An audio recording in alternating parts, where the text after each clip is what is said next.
અરવલ્લીમાંથી મોટી ખબર સામે આવી રહી છે। રાજ્યકક્ષાના મંત્રી તરીકે શપથ લીધા બાદ પીસી બરંડાએ આજે શામળાજી ધામ ખાતે ભગવાન શામળિયા મહાદેવના દર્શન કર્યા। ધાર્મિક માહોલ વચ્ચે બરંડાએ શીશ ઝુકાવી ભગવાનના આશીર્વાદ લીધા તો કાર્યકર્તાઓએ શામળાજીમાં તેમનું જોશથી સ્વાગત કર્યું।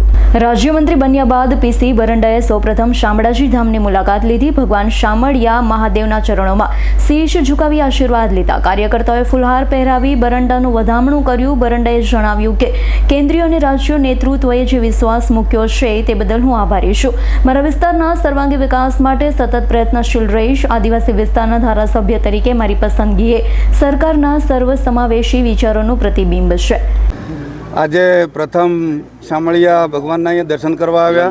ગઈકાલે શપથવિધિ થઈ અને માનનીય મુખ્યમંત્રીશ્રી અને આખી ટીમ, માનનીય સંગઠન, આખી ટીમ, માનનીય પ્રધાનમંત્રીશ્રી, માનનીય મોદી સાહેબ અને માનનીય હોમ મિનિસ્ટરશ્રી અમિત શાહ સાહેબજી અને એમની આખી જેપી નડ્ડા સાહેબની ટીમ, કેન્દ્રીય ટીમ અને જે મારા ઉપર કળશ ઢોળ્યો છે તો હું આ વિસ્તારની અંદર આ ગુજરાતની 6 કરોડ વસ્તીને હું મારો જે વિભાગ આપ્યો છે એ વિભાગથી વિકાસના કામો માટે હું તત્પર રહીશ અને આજે આખી ગુજરાતની જનતાને આશ્વસ્ત કરું છું અને મારા વિસ્તારને આશ્વસ્ત કરું છું કે આ વિસ્તાર હર હંમેશા આગળ વધે, વિકાસના પંથે જાય અને આ ગુજરાત 2035ની અંદર 75 વર્ષ પૂરા થવાના છે ત્યારે આ વિકાસ દેશની અંદર 1 નંબર બને અને 2047માં આખો દેશ આખું વિશ્વનું નેતૃત્વ કરે એ માટે હું આ પ્રયત્નો કરી રહ્યા છીએ અને માનનીય પ્રધાનમંત્રીજી, માનનીય અમિત શાહજી અને જેપી નડ્ડાજીનો ખૂબ ખૂબ આભાર માનું છું કે જેથી આ એક છેવાડાના માનવી આદિવાસી વિસ્તારના